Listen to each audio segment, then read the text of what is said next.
大家晚上好呀，这个网不对啊，这个网不对，趁着还没开始之前，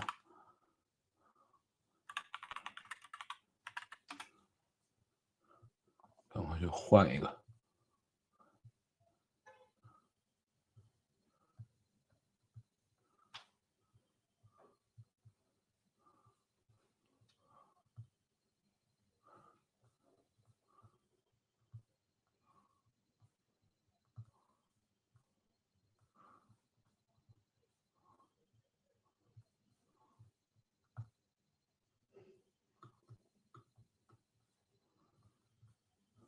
喂，有人吗？有人看到我了吗？怎么今天这个好像有些问题似的？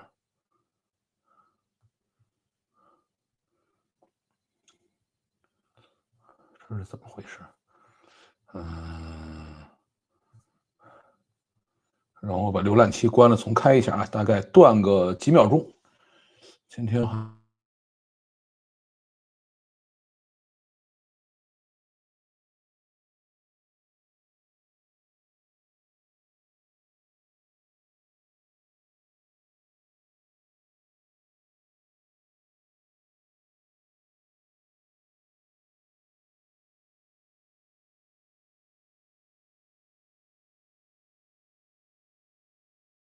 好，我又溜回来了。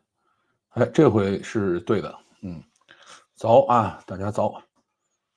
这个 ATT 又正常上线了，鸡蛋灌饼也正常上线了啊！明天中午这个首钢园叫什么地方来着？有个六工会里头应该有一家叫做什么地方来着？应该有一个这个小吊梨汤啊！咱们明天中午那里见。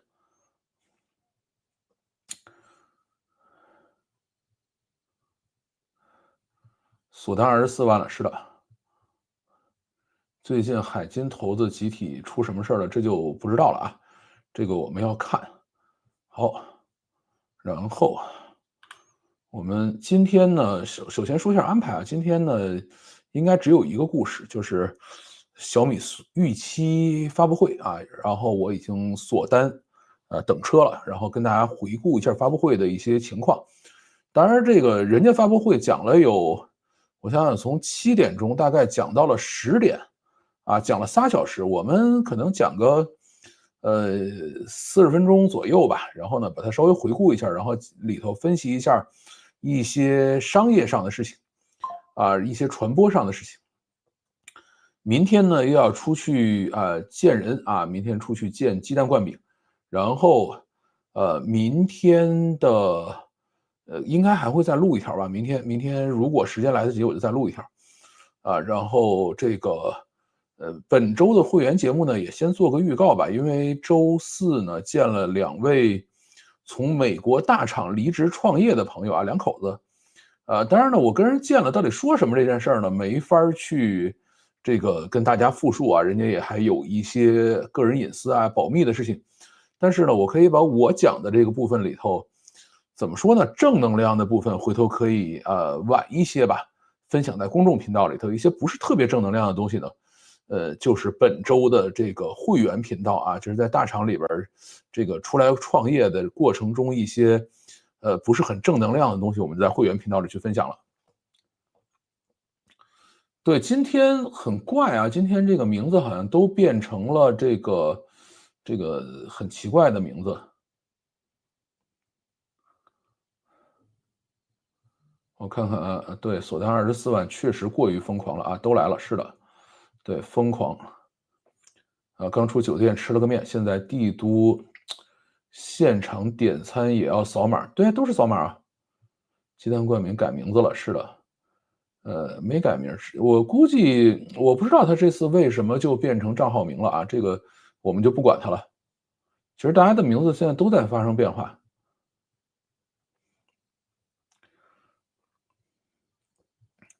好，先讲第一个故事啊，不，就今天就一个故事啊，先讲这个故事。大家好，欢迎收听老范讲故事的 YouTube 频道。今天来讲一讲小米预期，我已经锁单等车了。2026年6月26号，雷军开的发布会。在发布会之前呢，本来计划是4月份开发布会的啊，后来因为事故推迟了，我的5000块钱也就这么丢掉了。4月30号做的最后的挣扎，因为我的车4月30号就开始排产了，然后我付了全款，可以再等1个月，等到5月30号呢就是截止日期了，只能放弃。特别是看了5月22号的技术发布会以后，最终决定放弃苏七，5000块钱不要了啊！当然现在发现这个其实不用这么放弃，现在是可以把它转给二手车商的，是有一些其他方法可以保留这5000块钱的啊。但是当时真的不知道啊，当时呢反复在强调是7月份上市啊，应该是4月份就开始强调说我们7月份上市啊，7月份上市。然后我在6月份在小米的店里边去闲逛的时候呢，小米店里的销售就跟我讲说，你月底的时候准备好钱啊，这个6月底的时候一定要准备好钱，就是他们肯定内部已经进行了培训了。我呢在开发布会之前啊，也就是礼拜4的下午，我还去到店里头去，然后那个店里边是一个极其疯狂的景象，20多个销售啊，你想就2辆车嘛，20多个销售。这些销售干嘛呢？这些销售其实未来是要带着大家去试车的。然后那个店面里头围着2辆车开了3台直播，3个小伙子，大概有1个小姑娘，2个小伙子，然后架着手机在这个车旁边在这直播，告诉大家怎么抢单，怎么去下单，怎么去填表格，去干这个事情。哇，简直是疯了一样，就是在发布会开始之前。而且呢，这个发布会呢，其实有点像现在的苹果发布会了啊，不是说乔布斯现在已经真的像这个原来的这个啊，不是说雷布斯现在已经像原来的乔布斯了啊，而是什么呢？就在发布会之前啊，有什么完全不知道或者让人大吃一惊的事情吗？其实已经没有了。在小米预期发布会之前，我们所有想知道的、该知道的，其实都知道了。就算是价格，对吧？虽然大家炒作说，哎呀，不能是23万，不能是多少万，对吧？这个价格不知道到底是多少钱，其实呢也都没那么关系，对吧？大的范围都清楚，就是对标 Model Y， 对吧？不会去跟其他公司的产品去进行比较啊，就是 Model Y， 肯定会比 Model Y 的每一个版本都要便宜一点点。这个是当时所有人都已经确认好，就没有谁猜错过这件事儿。所以呢，它就属于一个就像现在提姆库克开的这种苹果发布会似的，没有任何惊喜的一个发布会，就这么开了。然后标准的新时代的小米发布会啊，这是一次。什么叫新时代的小米发布会呢？我呢从全场都看了啊，从头到看到尾，从整7点开始看的，一直看到大概是9点43分结束的啊。我为什么记着这个数？待会儿我告诉大家。那么这个发布会开始的时候啊，雷军先开个场，首先呢汇报财务数据啊，就是那意思就是我们老厉害了啊，我这怎么增长，那怎么增长，我哪个占了多少，哪个占了多少，哪个排名往上涨了，讲了一堆这个。讲完了这个以后呢，雷军就下去休息了啊。你要让他一人在这样讲3个小时，虽然他的身体状态很好，估计也受不了啊。然后呢，卢伟冰就上来啊，宣发一些手机。首先呢是小米的 Mix Flip 2啊，是那种小折叠。其实小折叠还是挺有意思的啊，我都有点想去买一个啊，真的挺漂亮的。上一款这个 Mix Flip 的非常非常惊艳，为什么？因为它做的特别薄，而且它的这个第3块就是第2块屏嘛，就是外屏啊，是一个全面屏，就整个都盖满了啊，所以大家觉得还是非常非常帅的。而且在这个上面做了大量的这个内外屏适配啊，而且做了很多这种在外屏上有一些什么小动物啊或者什么的，给你做一些表情包啊，做的很有意思。但是呢，在这个Mix Flip 2这个手机呢，这个就让我想起了前几天一个小姐姐去评价这个 Switch 2啊，说这个 Switch 2给我们的感觉就是 Switch 加2，什么意思呢？就是它还是个 Switch， 然后呢，好像跟原来的 Switch 完全一样啊，还是一模一样的样子，然后一模一样的功能，然后呢，它又加了那么一点点，变大了一点，什么就是，但是你看它还是 Switch， 就是字面意思 Switch 2，所以这个小米 Mix Flip 2呢也是这样。依然是小米的 Mix Flip 啊，长得跟原来一模一样啊，功能可能也跟原来差不太多，只是现在适配的应用更多了。这个表面上的这个叫做什么这个表情包啊，给你有更多的互动，然后性能更好了啊，然后加上什么无线充电了啊，所以就是加了个2，也就是如此了。后面还发了一堆的产品啊，小米平板 7S Pro 12.5，小米15 Ultra 的一些限定的颜色，小米15 Ultra 的时尚影像套餐啊，影像的这种套装啊，还有红米的 K80、红米的 K-Pad 啊，把这些东西都发了一遍。大家注意啊，所有发的这些设备里头，只有小米平板 7S Pro 用的是它的这个玄界 O1，其他的都是用的高通芯片啊，不是。红米用的是 MTK 的芯片啊，要更便宜一点的芯片。就是小米的其他手机，包括刚才我们讲的折叠屏，都是用的高通芯片。这个原因也很简单，因为这个小米自己的玄界 O1 芯片里头是没有基带的，所以拿这种东西去做平板是非常划算的。你要拿这个东西去做手机的话，还需要外边挂基带，这个东西其实并不划算。然后这个卢伟冰下去了以后，上来一个女士啊，这个女士我原来就没什么印象。他呢是小米副总裁兼 CMO， 叫徐飞啊，都管他叫徐婶，不知道多大岁数了，应该比我小。他呢宣发了一堆什么小米手表 S4啊，41毫米小米手环10，小米开放式耳机，什么小米的这种什么吹风机、扫地机器人啊，还有什么空调啊，宣发了一大堆这样的东西。然后总结呢，就是前面这部分基本上就是尬聊，对吧？就是所有人都在那儿直播里头写。雷军快回来，我们要看车，我们不要看这些东西，我们要看车，赶快把雷军叫回来，一直在喊这个。这如果是在整个的直播厅啊，就是这个发布大厅的后边往前拍的话，你能看到坐在这个场子里边的所有人都在玩手机啊，就是前面在发布前面的，然后所有人都在玩手机，每个人都有一个手机举在那儿，然后闪着光，对吧？大家也没什么兴趣。等到雷军上场了以后呢，这个玩手机的人才逐渐少了起来啊，因为雷军上来以后，上来也不是先发布汽车啊，上来先去发布了小米的智能眼镜。这个因为我自己对智能眼镜一直不是很感兴趣嘛，所以也就没有太注意吧，它到底加了些什么东西，对吧？总之不贵吧，这个东西啊，做了一个2000块钱的智能眼镜，然后就开始去讲车了啊，从讲车这一天开始啊，从讲车这1秒钟开始。后边玩手机的就没有了啊，大家都开始举着手机，然后手机就变成照相机开始拍照了，对吧？上来雷军也是讲了讲他原来的成绩，什么纽北赛道啊，然后以及这个小米苏7的 Ultra 还要出一个80多万的赛道版啊，总共就100辆，应该还是会有人买吧，100辆还是比较容易搞定的。然后开始真正的讲预期。预期呢是各种的细节啊，就是它你说预期是一个多么划时代的车也不是啊，然后有一些小的这种点啊，比如说安静啊，预期要比原来苏7安静，因为很多人开苏7觉得这东西很吵，对吧？这个因为赛车嘛，跑车嘛，运动型你就是要稍微吵一点啊，预期要更安静、更舒适啊，保证不晕车，因为很多人坐电车觉得晕嘛啊，所以说预期在这块专门做了调教啊，保证不晕，然后更加防晒、更舒服。对吧？也更安全啊！说我们这皮座椅是这个婴儿都可以直接接触的啊，母婴级的这种皮座椅啊，讲了很多这样的东西。价格呢，完全对标 Model Y 啊，这个标准版25.35万，Pro 版27.99000，Max 版32.99000。就是这个价格说出来的时候呢，你也不会感觉有多么的惊艳。你比如说真的出了一个19万多的啊，或者是20万的，那你是觉得很吓人，对吧？你可能这个。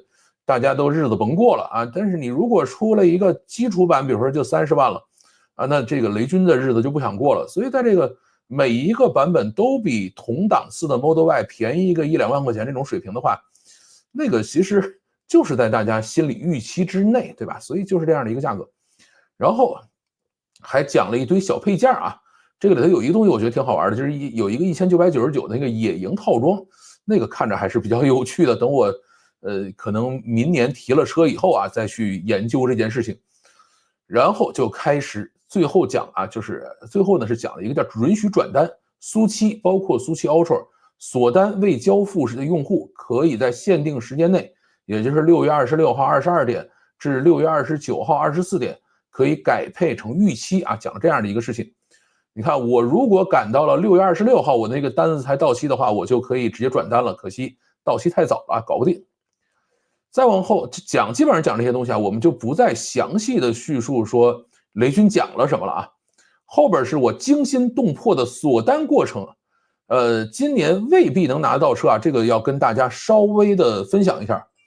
我呢预先填好了身份信息，因为我订过苏七嘛，所以所有的信息都包括实名认证后的信息都存在了这个小米汽车的 APP 里头，而且在开发布会之前还专门到 APP Store 里去检查一下有没有更新啊，都更新好了。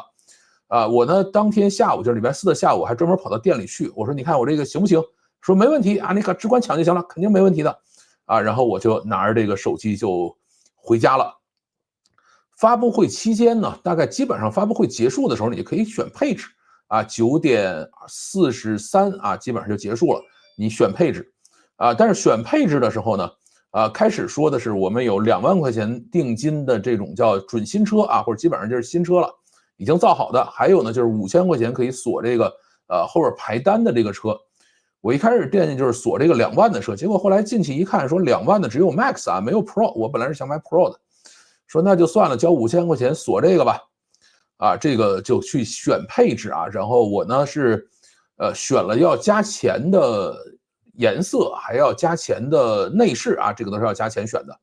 这个轮子想了想，说加钱呢，本来有一个轮子我也觉得很漂亮，准备加钱，后来想想你如果加了轮子的话，它这个续航要减，因为标配的轮子是19寸的。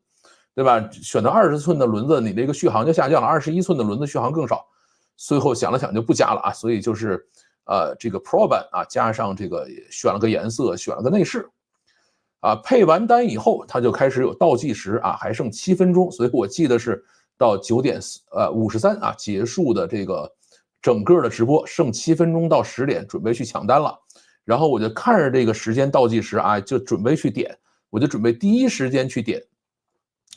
结果就遇上了 bug 啊，一共呢这个据大家反映是有2个 bug， 我遇到了其中一个啊，这个就是身份证验证失败啊，不允许付款啊，因为这个他的身份证验证信息呢是车牌持有人的身份证验证信息，这个验证程序估计是车管所的，这北京人的烦恼吧，你没有这个指标是不让你买车的，对吧？这个外地人可能不会有类似这样的烦恼啊，然后这个。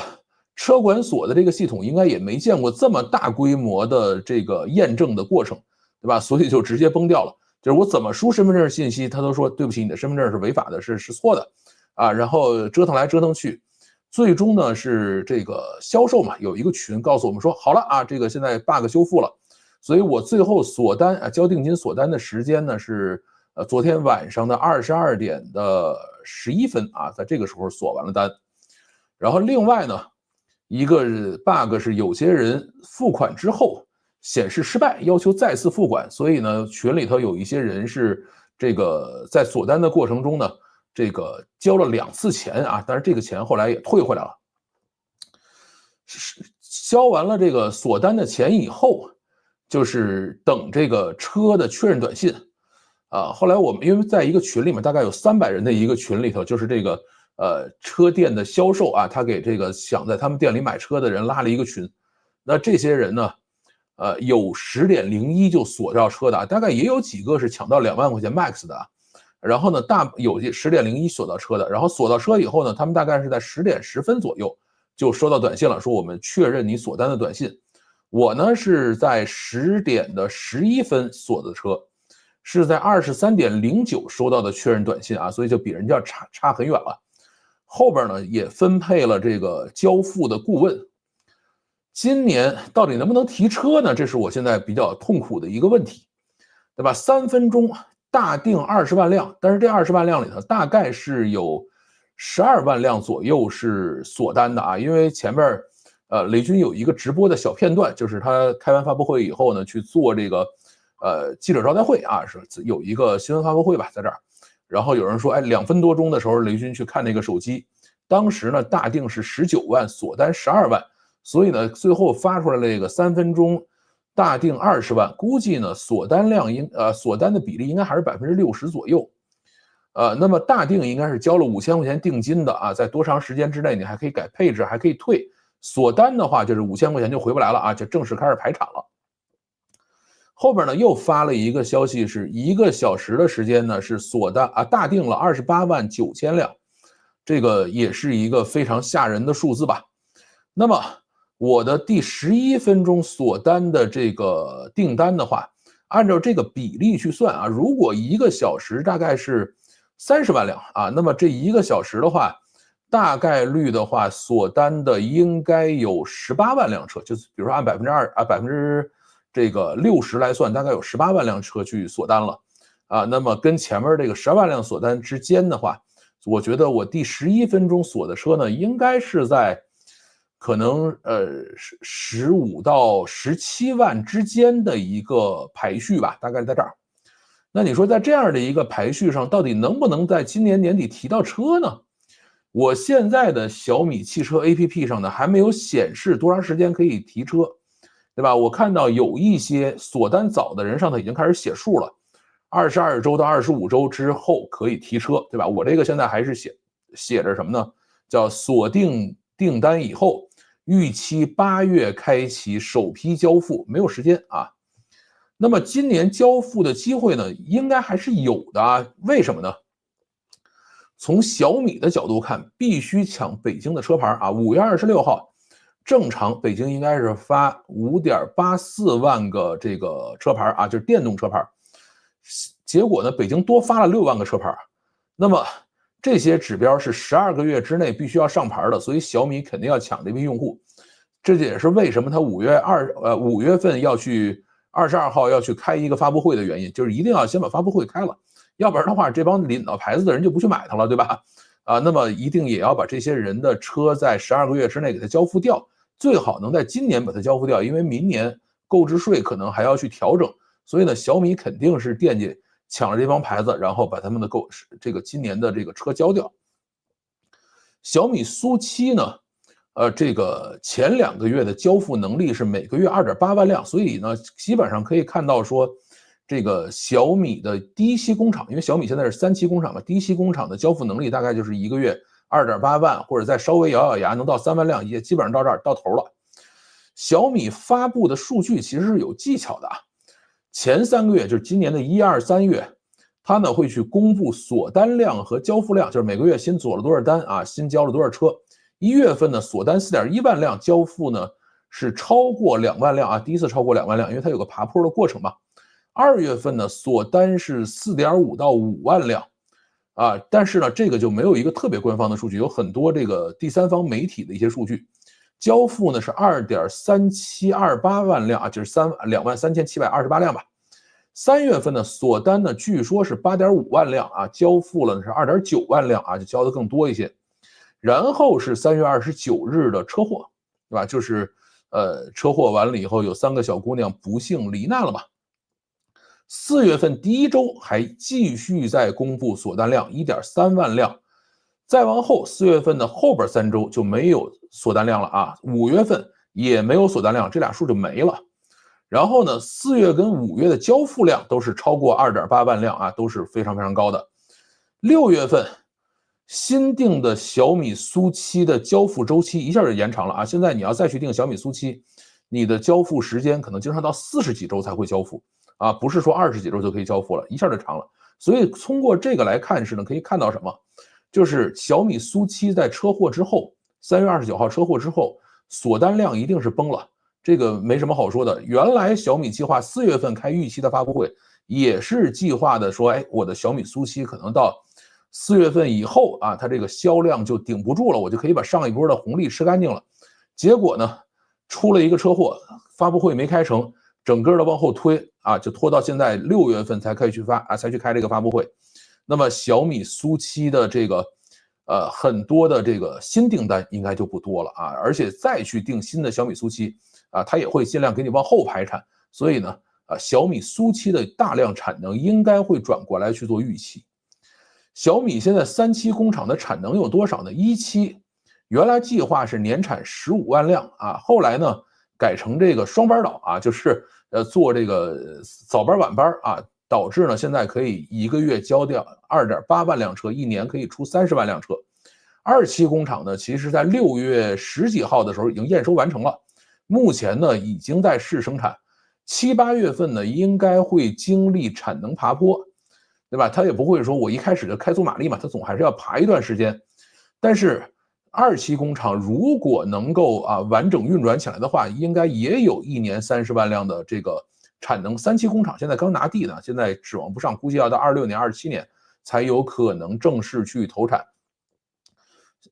预期的一个交付的进程是什么样呢？7月份应该会去交那些现车，就是1到5周之内交车，就是前头交2万块钱那些 Max， 他们会交多少车？8月份的话，总的交付量的话，有可能会直接跳3万到4万就是说它直接就把很多苏期的这个产能转成预期，再加上它的2期工厂开始上来，对吧？它就可以有这么大的一个交付量。那么苏期的话，可能再交个1万辆或者左右这样的一个数就 OK 了。等到9月份的话，可能总的交付量就可以直接奔6万跳了，就可以把所有的产能2个工厂的产能拉满。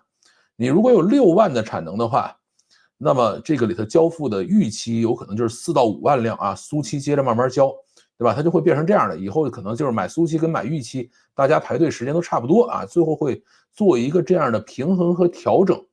那么如果按这样的速度算呢，我的车可能在12月份也许能下线，大概就是这样来算吧。这个呢也算是我个人的一个一厢情愿吧。大家去这个稍微的反正理解一下我的心情吧，也就如此了。那么从小米的发布会看，雷军为什么要造车，对吧？刚才我们讲了，小米发布会前面基本上是尬聊。这个上面甭管多大的领导在上头讲话，然后底下一帮人在这玩手机，然后发的所有的这个直播评论都是赶快把雷军叫上来，我的车呢，对吧？全是这种东西。那么我们今天就看到了，造车这件事情本身是一个流量热点，现在想靠手机再去占据大家的眼球已经不行了。苹果就是个例子，对吧？每次开完发布会，大家就骂说你又在挤牙膏，什么也没有，除了升级芯片，你啥也没干。对吧？这个 AI 你也做不出来苹果就是这么个例子。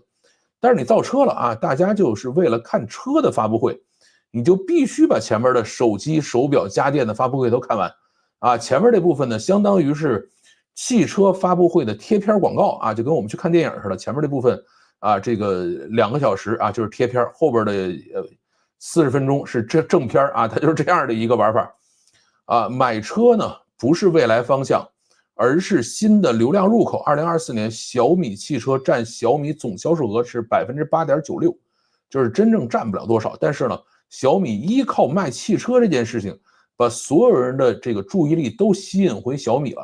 它所有的产量所有的这个什么手机各种的什么家电产量都在上升这个排名都在上升，主要是靠卖车这件事把它这个流量吸引回来。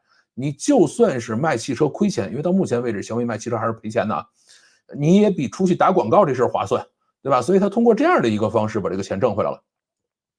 到2025年的1季度呢，小米汽车占整个小米销售额是 16.26%。就是我们为什么只讲销售额不讲利润呢？因为它亏钱这个其他的业务是挣钱的，它要把这个其他业务挣的钱还要再亏掉一部分，对吧？但是它的销售额已经占到 16% 了。到2025年整个1年下来，包括小米预期的上市的话，估计呢小米汽车占全集团销售额的份额应该会超过 20%， 甚至接近 25%再往上估计也上不去了。所以因为小米的车做的还不错，而且卖的真的还挺好的，那么请来买小米的手机、电视和空调吧，他就做了这样的一个整个的大逻辑所以我们不要认为小米汽车就是单独的小米汽车这是一个大的广告行为。这个里头包括玄界 O1 芯片，其实也是一个流量和这个关注度的一个贡献，对吧？自己做芯片绝对没有直接买高通的芯片划算，对吧？这个你要想让自己的芯片最后能够挣钱挣回来，还需要很长的时间。但是你把雷军讲的130几亿的这个玄界 O1 芯片的研发投入算成广告费的话，你发现赚回来了，对吧？它是这样来去算这个事情的。当未来有一天造车也无法吸引眼球的时候，还有机器人、火箭、卫星、脑机接口这些埃隆·马斯克已经实验过的、规划好的路径，等着我们的这个雷老板继续去往前摸索，对吧？卫星公司雷军是有投资的啊，因为我前面也讲过，这个银河航天里头也是有雷军的投资的，对吧？以后哪天说我们做中国版 Starlink 的时候，发现哎又是雷军你在干，对吧？这个事儿都是很正常的啊。雷军呢会选择产品和市场彻底成熟之后，冲进来直接打穿啊，这是他的一个策略，他不会说你们前面还测试呢，这东西不知道怎么样啊，然后不知道这个市场是不是能做得下去，他才不进来了。他们永远拼，就是雷军永远拼的是什么？就是我的执行力比别人强，对吧？你做这个事儿，我做的比你狠啊，我做的比你更极致。然后在这样的情况下，我把你干掉啊。所以我为什么说我用的这个词叫做在产品和市场彻底成熟之后进去直接击穿呢？就是我把你所有的努力直接给你打穿掉，让别人先跑几步，看看有什么坑。在这个过程中呢，雷军也会参与啊，他会在这个过程中去投资上下游。就像现在他造汽车似的，上下游产业链基本上都投了一遍，全是米家产业链，对吧？然后下场孤注一掷，做人生最后一次创业，对吧？这就是他干的活，就是车他就这么干的。那么神奇的订单数字到底是怎么来的呢？对吧？3分钟大订20万，1个小时大订28.9万辆啊！他所谓的大订，其实是雷军发明的一个词啊，就是因为别人订都是说500块钱或者几百块钱，就是很少。啊，想放弃就放弃了。他这个呢，因为是5000块钱啊，所以呢，他就开始说我们叫大定。但是呢，又在这个大定跟最后确认之间呢，在锁单之间呢，还是有一个几天时间的一个缓冲期的。所以这个大定呢，其实是相对来说比较好刷的一个数字啊，就是我现在把5000块钱交了，过几天我不要了，我这钱退出来是没问题的。只有真正锁单了，才是说这5000块钱就回不来了啊，才是真的说是要这辆车了。那么这个数字呢，确实是很神奇啊，见证历史、见证奇迹的时刻，对吧？股价呢也在上涨，资本市场呢也认可这个数字。就是我看了一下，我今天还专门查了一下吧，开发布会那天啊，股价基本上没动，发布会前几天还在涨。今天的话应该是开盘前涨了8%，后来呢在这个运转过程中呢是在这个回调啊，最终大概是涨了4.几啊，这个是大家对这个小米预期的这个预定数字啊，对整个的就是资本市场对它还是比较认可的。上一个创造这种神话的是谁？就是苏七啊，小米苏七是在2024年3月22号发布的，当时是27分钟5万辆，24小时88898对吧？这次好3分钟20万辆啊，这个完全没法整。而且大家要想一下，这20万辆是在完完全全没有试驾过，像我们只见过外边啊，连车里头都没坐进去过的一些人，我们去订的车，对吧？你后边可以试驾了，可以坐进去，肯定还会有订单进来。数据呢，基本上截止到1小时，再往后呢就不用再发布了，没有什么意思了，对吧？你说我2个小时多少辆，3个小时多少辆，那个势头其实已经过去了。你看3分钟20万辆到1个小时28万辆，这个数字呢基本上是稳定的。肯定是蹭一下起来，然后慢慢的变成这样的一个曲线啊。那么想要继续锁单啊，要靠后边试驾和新的新闻热点事件来去推动了。那你说一个卖汽车的靠这种热点往前炒合适吗？对吧？小米苏七当时啊做了一次奇迹，奇迹完了以后，到4月份觉得我已经把上一个这个新闻热点消耗差不多了，然后我们要去发预期。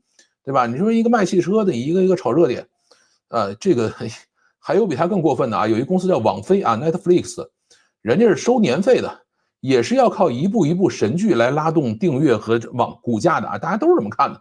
所以现在这个时代，就是谁吸引住了足够多的眼球啊，谁就会去这个获得流量上的胜利啊。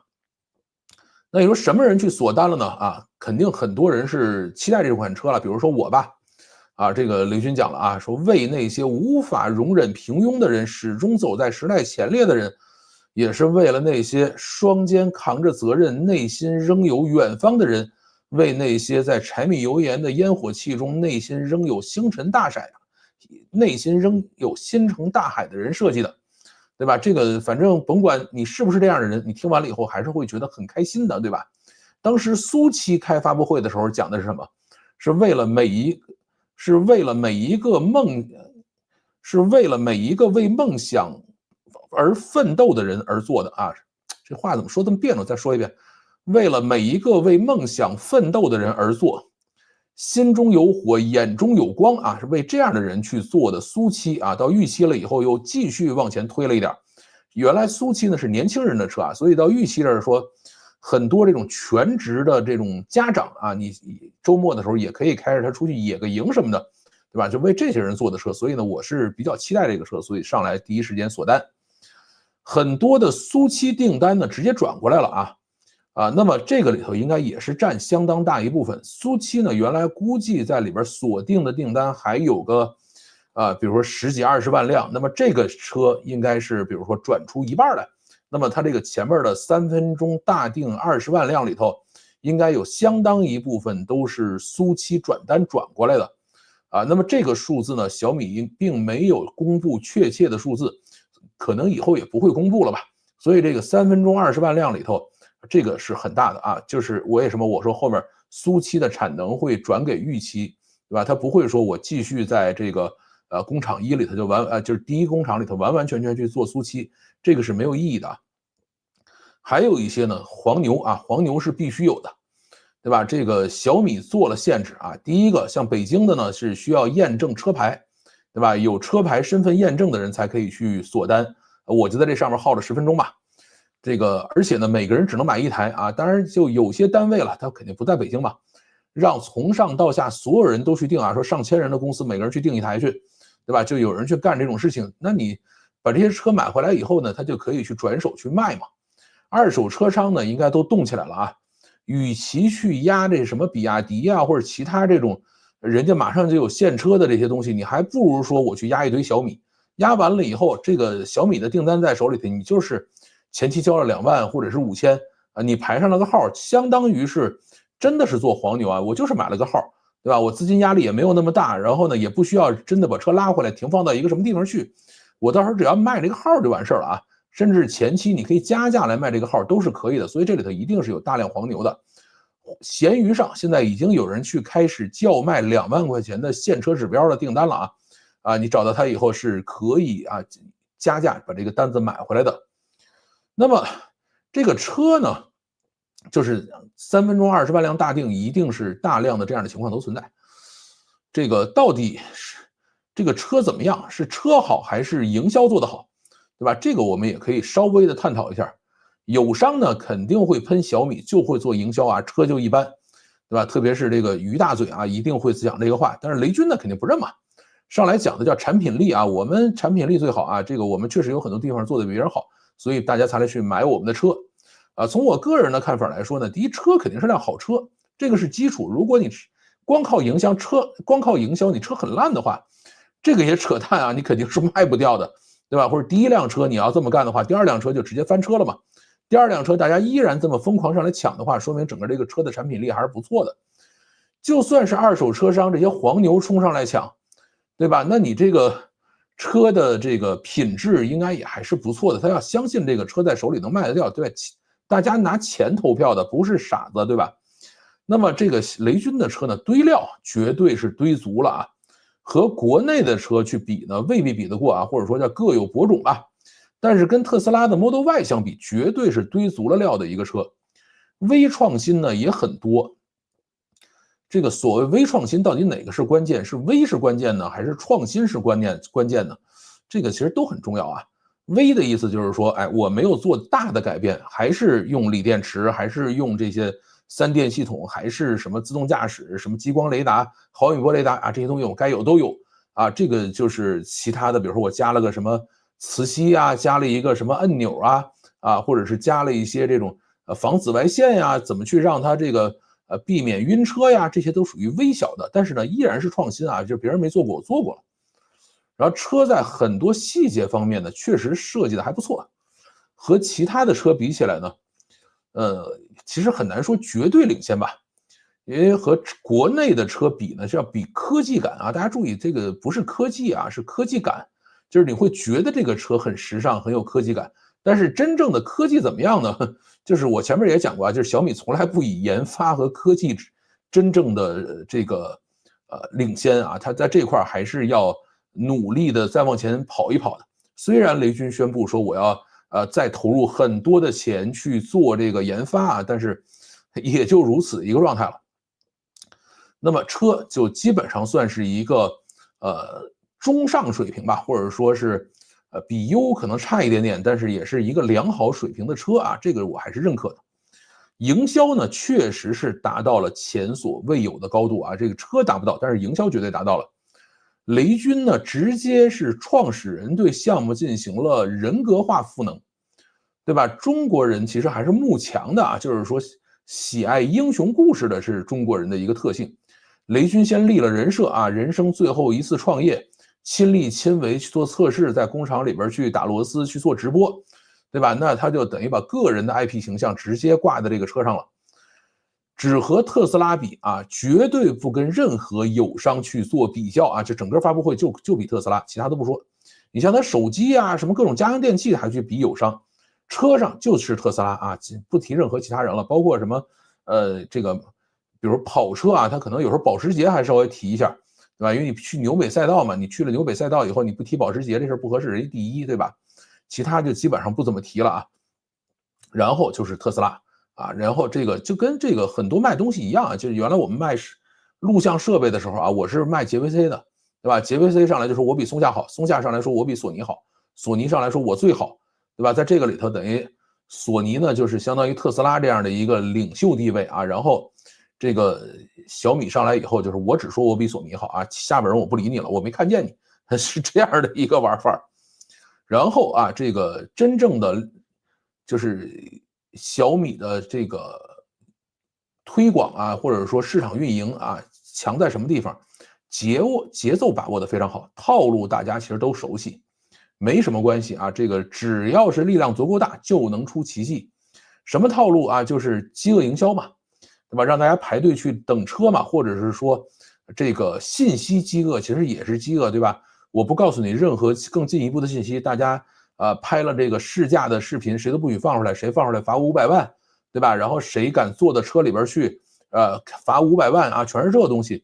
然后车多少钱啊？我不告诉你，车还有什么其他颜色，我不告诉你。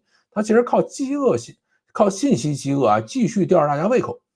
价格的预期啊，让大家不停的去猜啊，其实大家也心里都有一些底。当他告诉你这是25万多一个这个基础款的时候，也没有人觉得这事儿到底是贵了还是便宜了，都是属于符合预期的，对吧？啊，这个不会有太大变化，基本上上下1万块钱的这个车价的浮动，这个车的这个销量都不会有变化的。你说我这东西卖24万，会有变化吗？没有啊。你说我这车卖26万，会有变化吗？也不会有，对吧？在将所有的力量最后都集中在一款车上啊，这个是绝对豪赌。这就是整个小米预期发布的一个过程。总结呢，就是它造了一个好车啊，这个车还不错，时尚、安全，充满科技感，堆足了料，还算比较安全，细节拉满啊，这就是他干的活。然后呢，所有的鸡蛋放在一个的篮子里头，哎，这个网不太行了啊，好，现在又好了。然后孤注一掷，把所有的鸡蛋放在一个篮子里头进行这个营销啊，这就是他干的活。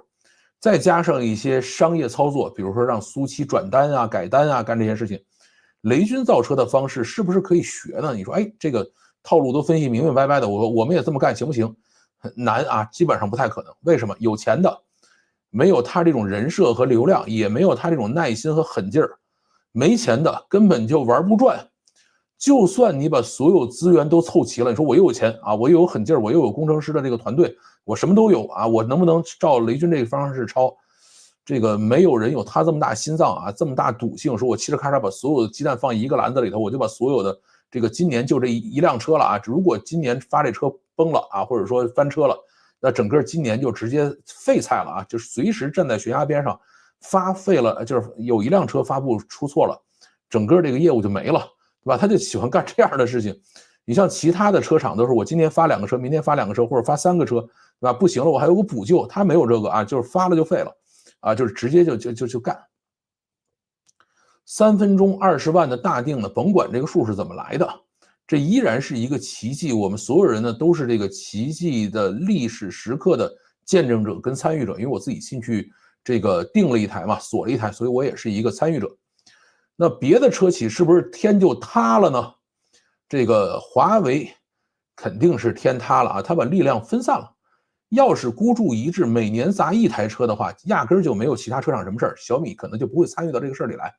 但是华为非要说我在内部闹一大堆的这种有的没的，对吧？把整个的力量分散开，然后分散了以后，谁也卖的不怎么样，对吧？你说如果整个华为的鸿蒙智行你加一块卖的还行，但是对于每一个车厂来说都不爽，对吧？现在智界呀什么这些，可能1个月就能卖个几千辆，你1个月几千辆，对于一个汽车生产线来说，压根就没法把这个车的设计成本收回来，对吧？所以这件事儿它就没法整。后边华为跟这个几个界之间，包括那些买了它的股权的这些，比方长安汽车，后边还有的仗可打呢啊！所以华为算是给小米留出了一条生路，对吧？但是现在这条路基本上被小米走死了啊！你一下这个定了这么多车，这些车主原来可能很多都是应该在什么智界、问界什么这个里头享界，在这个里边去转悠的这些车主，等于一把就把人的可能1年的这个销量直接给掏干净了啊！这个对于他们来说是非常非常惨，而且华为没有还手之力啊！华为车的质量，包括它智驾的这个技术都是很好的啊，这个咱们要承认。但是呢，它把整个华为品牌的宣传给分散掉了啊，这个就没法整了。至于说 Model Y 到底怎么样啊 ？Model Y 会不会因为小米预期的发布，然后导致它的销量有巨大的波动呢？我觉得 Model Y 跟小米预期压根儿就不是同一个目标群体的车啊。这个 Model Y 实际上是一辆很均衡的车，也很实用，对吧？它的储物空间也很大，然后各种的这个乘坐空间都很好，里头的这个改装空间也很大，你可以拿它去做各种各样的改装，甚至今年据说还会有6座版的 Model Y 出来，对吧？因为它车这个空间很大嘛。但是预期的话，就是为了这个炫酷的比例和造型，牺牲了非常多的实用性，对吧？这么大的车，其实里边的空间并不大啊。这个预期是不可能改成6座车的，因为为什么？它这把车鼻子太长，它为了好看，它做了一个巨长的鼻子，对吧？那这样的话，你里边就没有多少空间了啊。它这个后排，就是它只有这个5个座的时候，最后边的这个储物空间其实要比我现在这个车要小很多，对吧？我现在是一个7座车嘛，它的车跟我那车一样长，4.99米长，对吧？但是它的整个的空间其实是非常非常浪费的。但是炫酷啊，对吧？有些人说我一方面又要炫酷，我另外一方面呢，我又要这个稍微有一点舒适性，这就是针对这些人去设计的。而预期真的是一个买菜车，对吧？不是那个 Model Y 真的是一个买菜车啊，所以呢，这个在这个里头，它压根就不是同一个目标群体。Model Y 呢有很多的这个降价空间的，就是它现在比如说降个价了呀，或者说给大家贷款免个息呀什么，它有一大堆这样的这个空间在里头。而且呢 ，Model Y 还可以出口啊，我实在在国内卖不掉，我还可以把它弄到国外去卖去。所以 Model Y 是有很大的这种腾挪空间的，而预期是没有的啊。只要它在继续排队排产，其实呢，它就不需要研究降价的问题，对吧？这个预期的出海，过2年啊，这个把国内排队的订单都好好消化以后，有可能会去研究出海的事情。苏七预期其实现在已经开始在海外进行宣传了啊，这个又是熟悉的套路，先宣传，宣传完了以后，这个再进行这种信息饥饿，对吧？然后呢，哪天说，哎，我国内已经卖的差不多了，在国外开个发布会就夸夸夸开始卖，这个事儿也是没有任何问题的啊。那么其他的车企是不是可以去这个跟预期竞争呢？都很难啊，因为造车的时候都不够极致，什么都想要啊，我就想要空间，又想要美观，又想要这个炫酷，还想要点运动性能，还想要这个性价比，这个东西是不行的啊。就是预期其实是牺牲了很多的这个实用性，才能达到一个就是说运动还可以，性能也不错，堆料堆得很好，然后那个还很炫酷，能达到这个东西，就是它还是做了牺牲的啊。这个当其他车企什么都想要的时候呢，这个产品力自然就不够好啊，一大堆车分散注意力，必然会被预期抢占大量的市场份额。那么这个车未来应该还会给我们带来更多的故事啊。最新的数据呢是过了18个小时，锁单量24万辆，对吧？就是24万辆人去锁单了。如果是这个锁单量的话，我估计它的大定应该是已经有30万了啊，这个差不太多是这样的一个数字啊。那么小米的销售呢，现在坐在店里头就等着雷军表演好了以后就可以完成销售任务了我去那个小米的那个店里头去问过啊，他们是拉了一个群里头，大概有300人是准备买这个预期的那个车，那个群的名字叫小米预期准车主群啊，是叫这样的一个名字。然后那个店里头，这个销售跟我讲说他们是卖一辆车提300，哎，我说挺好的，我说你卖一辆车提300，我说这开完发布会你一个人能卖多少辆车？他说能卖个几百辆车吧。我说这不就行了吗？这个雷军在上面表演，你在下头等着捡钱，这多爽的一个事儿啊，对吧？你说这个我们可能见都没见过你啊，这个你就这个什么了啊？这个就直接可以卖一辆车300，这个100辆车就是3万，对吧？你要是有个200辆车，这6万块钱提成到手了，多爽的一个车，多爽的一个事儿啊！后来人家销售说，我也不喜欢这样。我说那你喜欢什么？他说我想去卖蔚来啊，卖蔚来卖一辆车可以提1.5万。对吧？我说那是啊，你那个卖一辆车提1.5万啊，相当于是卖了50辆小米预期的这个提成，但是你卖着费劲啊，你一年能卖掉几辆车呀？对吧？你这玩意儿，雷军在上面蹦跶完了以后，你这个几万块钱到手了，这多爽的一个事情，对吧？后面呢，这个小米店里头就是已经有大量的现车到店了，可以坐进去试驾，可以这个进去做一些内饰的拍摄了。现在呢，它是可以去约试驾，一堆的销售应该就是要等着带着我们去试驾的啊。现在小米的汽车店里也是这样，旺季的时候呢就会招好多的销售，然后淡季的时候就把这些销售全开了，因为就是你在那儿待着，如果你按照这个正常的汽车销售，你少一个人跟他推荐半天才能买这个车，然后你这个车买完了以后才能挣300的话，这事儿很不划算，对吧？你还不如上蔚来呀，或者上这个华为那边去，对吧？我这个推广一下，能够挣个万把块钱啊，这个才是真正爽的事情，对吧？但是等这个大的发布会开完了以后，他们就会留一堆销售带着我们去试驾去。我下周呢应该会找一个时间去试驾吧，到时候呢，应该会带着拍摄设备啊，拍一些车内的场景啊，再跟大家去分享啊，所以后边这个故事应该还蛮多的。好啊，那么这就是我们今天讲的小米预期发布会的事情，以及我的锁单过程啊，然后这个继续期望今年能够拿到车吧，啊，这就是今天的故事。好，我们看看有什么问题。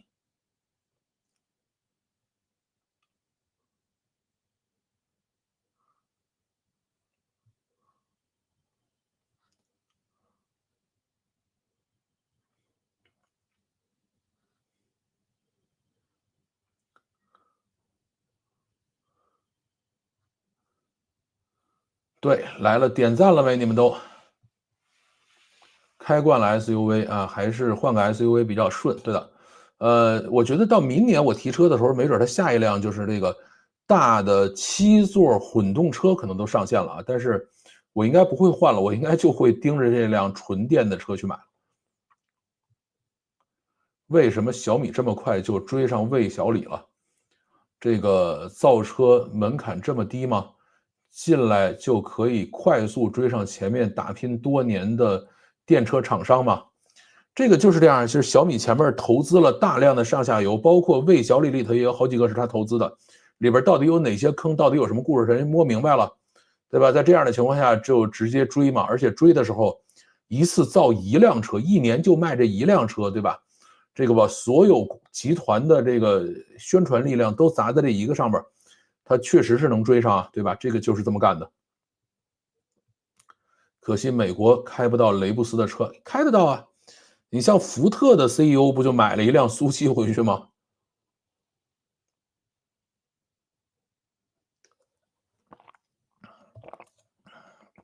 这是没问题的。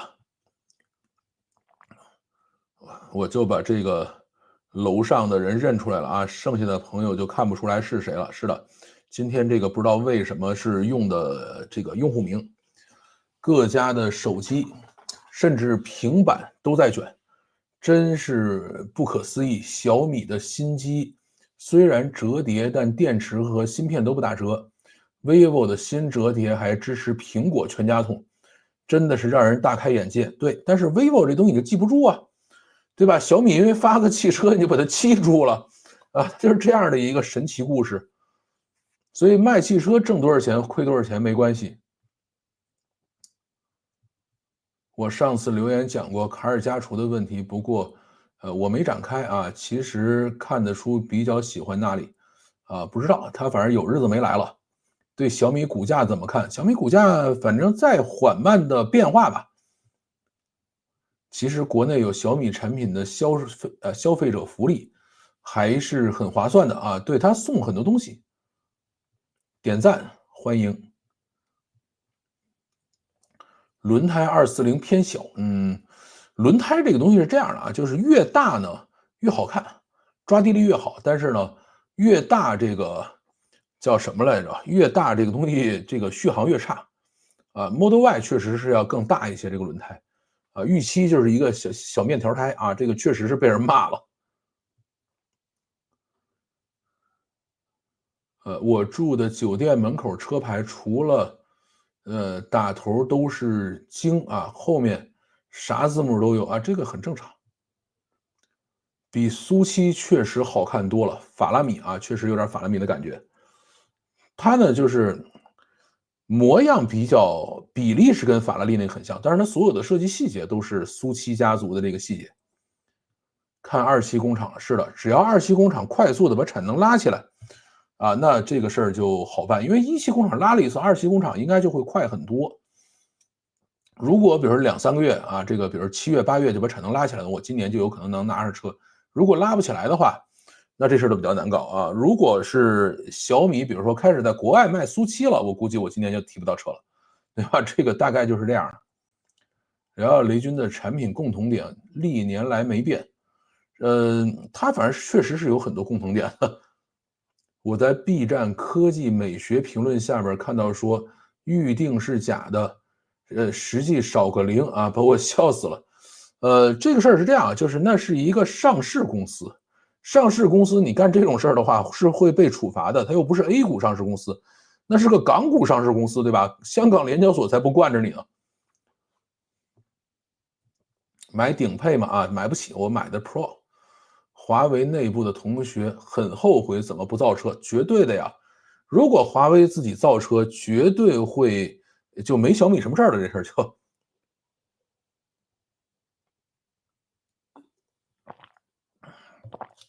像我们以前选方向也是这么选的，就是某一个市场验证成熟，确实有钱，没有老大，然后我们就冲进去搅和一竿子。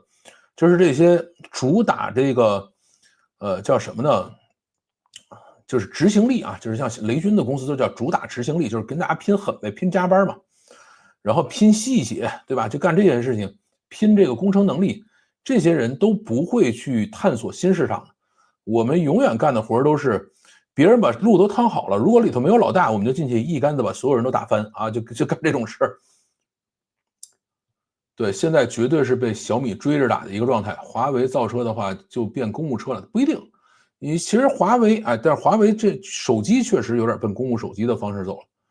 鸿蒙智行卖的好啊，嗨模式和零件模式不一定卖得好。鸿蒙智行卖不好，嗨模式和这个也一定卖不好。这个问题是这样啊，鸿蒙智行卖的，现在也是非常分散。现在鸿蒙智行的车可能还是问界卖的最多。然后这个其他的各界就已经很惨了，而且就算是问界的话，就是也把它的整个的销量全分散开了。你想它，各个车型每个月卖个10000把辆，这个对于一个汽车厂来说其实挺悲剧的。每个都来抢市场份额，造车业以后会变成什么样？卷呢，对吧？这还用说吗？小白鼠买小米，哎呀，这个无所谓了，我就当是小白鼠了。这个今天有一批中资外资券商发了小米的研报，都快2027年了，慢的话2028年小米营收会突破9000亿，好吧？快的话2027啊，慢的话2028。这种造硬件的公司就比较费劲，它不像是比如说腾讯啊，或者是字节啊这种软件公司，他们那个涨得快，但是小米这个费劲。这个广告价格有点贵啊，其实还好，其实还好，你千万不要觉得广告的价格很便宜啊，这个流量是最贵的。这个老范要姓雷了嘛，吹这么大，对吧？你看雷军好多东西我也说他不行你看看那个早上那个，我也没说它有多好，对吧？来了来晚了，刚刚买了小米的眼镜，感觉不错。哎，我对眼镜这种东西反正从来没感觉。多少亿不重要啊，关键是能促进产业进步。其实当初，促进最大的是充电宝，后来是插排，算是吧。但是我从来不觉得小米能够促进产业进步这件事儿。它其实走到任何地方，原来小米叫行业百草库，就是他做任何东西，只要他开干了，然后这个行业里其他人全死。各个行业只要他进来，其他人就不玩了。他就是这么干的。网络一个都买，什么意思？其实小米一辆也没少卖，这个是，老百姓花几十万买车不比你们懂，这倒不一定啊，就这个买车很多东西确实还是要差那么，就是大家盲目买车的人很多啊。这个老范是雷军铁粉啊，你看你就喜欢给人打标签儿，对吧？这个有一次雷军说，小粉丝说小米汽车不行，关键呢这个事儿是这样的，这个你说车不行吧，它有不行的地方，你要说明白哪儿不行，这个事儿没毛病，我也愿意跟大家讨论。但是说，哎呀，你是个这个小白鼠，你不懂，你这个就是铁粉，你没脑子，这个是我不能接受的啊。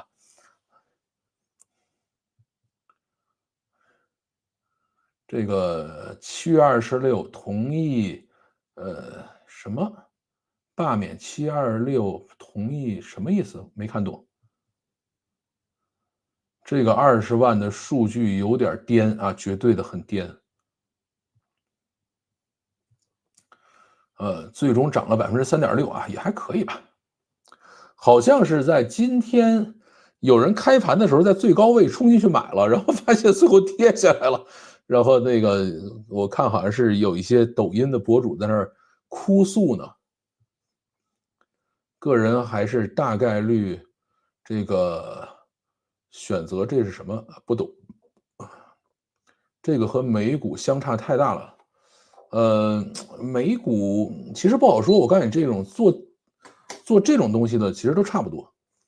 你像特斯拉有时候涨得很猛，是因为他真的做很多别人没干的事儿，而雷军干的活呢，就是他算是把一个细节做到极致的这样的一个人。但是你真说小米的车有创新吗？没有，对吧？特斯拉敢去玩这个Model 2，对吧？敢去玩这个 Robotaxi，雷军5年之内他都不敢。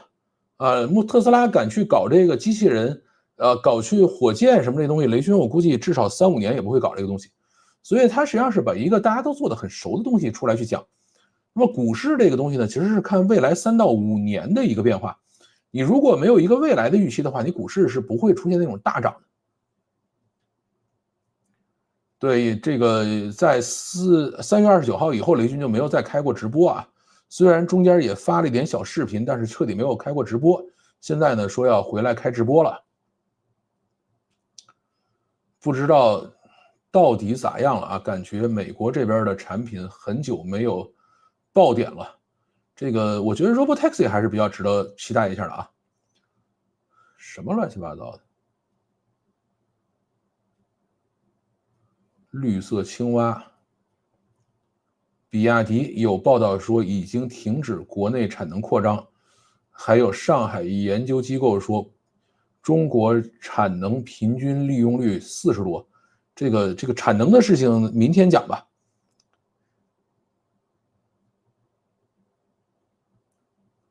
小米在我们武汉的工厂已经建设了一段时间了。对，小米是在武汉，在各地还都有一些工厂，但是呢，只有验收了以后，大家可以去这个，叫什么来着？只有验收了以后呢，大家可以去期待这个工厂的产能。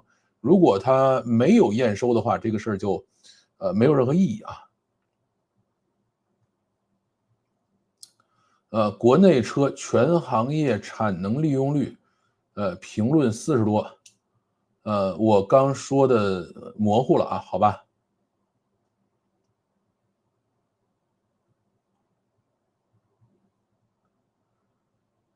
以我前米粉来说，小米东西应该1、2年就报废啊。我这儿倒没有，我这儿很多小米的东西都用了有10几年了。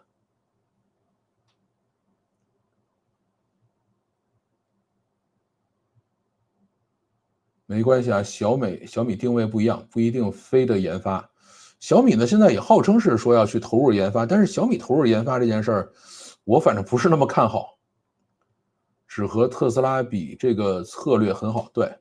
但是如果比研发投入的话，小米就比特斯拉差老鼻子了，对吧？特斯拉的研发投入是非常非常高的，小米研发投入大概只占它总销售额的可能不到10%，这个在所有的互联网企业里其实都是比较低的一个数字。小米的车是真贵啊，这个贵这件事儿呢，不能看感觉，得要看数字。和黑米砍大山，砍了一下午，来老范这儿平衡一下，没问题。雷军是个鉴赏家，你不得不钦佩他的审美和选品，什么好看，什么卖得多，他就拿过来自己抄一个外形做一个，然后2年之内坏。这个怎么说呢？他肯定在这个做新产品的时候啊，他不叫抄，他叫调研啊。首先我们要讲究是调研，调研完了以后呢，他会把各种的他认为有趣的点啊，或者说能够提高销量点，会集中在一台机器上啊，所以他最后跟谁的可能都不太一样，但是呢，你又能在一个机器里看到所有的影子，对吧？他是这么干的。至于品质的话，反正至少我用过的小米产品还真没有2年之内坏的。啊，如果你的产品2年之内就坏了呢，只能说你人品不好。这个菊花一时半会儿也倒闭不了啊。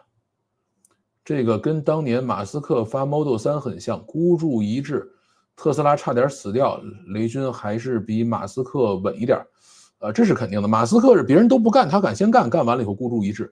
雷军是别人都干完了以后，对吧？说我把所有的数据都收集完了，然后做一个调研啊，然后在这个基础上我再去孤注一掷。这个怎么说呢？各有各的玩法吧。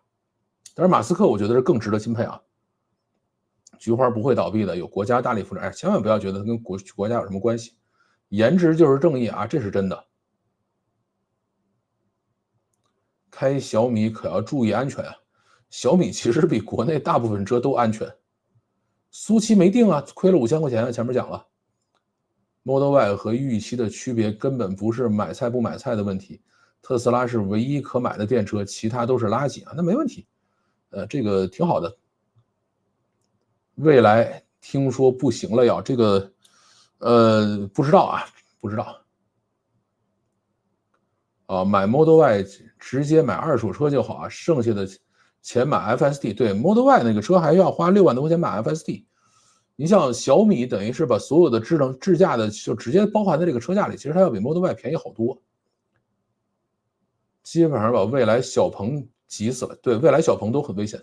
理想呢还是比较坚挺的。然后至于华为的车的话，我估计会死一大批啊，不会彻底死干净，但是会死一大批。如果华为继续这么撒胡椒面的话，那么都死干净的可能性也是存在的。买小米汽车的，买小米手机的买，是不是同一批人？还真不是啊。就是小米手机，我其实已经好长时间不买了。我原来其实也没买过小米手机啊，我的小米手机都是发的。那个小米家电是我买过啊，小米电视我用的啊。然后呢，这个我的显示器是小米的，电脑我是不会买小米的啊。然后这个，你像我还买华为手机呢，对吧？小米汽车其实买小米汽车的人大部分是苹果用户，所以现在小米汽车要专门做好苹果的各种设备兼容。你得有足够多的钱才能有办法在美国开雷布斯的车啊，这是真的。其实可以的，就是天津港有做平行出口的，就是他们会把这个车买下来，然后呢，就是1对1的出口给你，这个是有人做，不需要，就比国内贵不了多少的，啊，就各种车都有平行出口，但是你相当于买的就是零公里二手车啊，这个是可以的。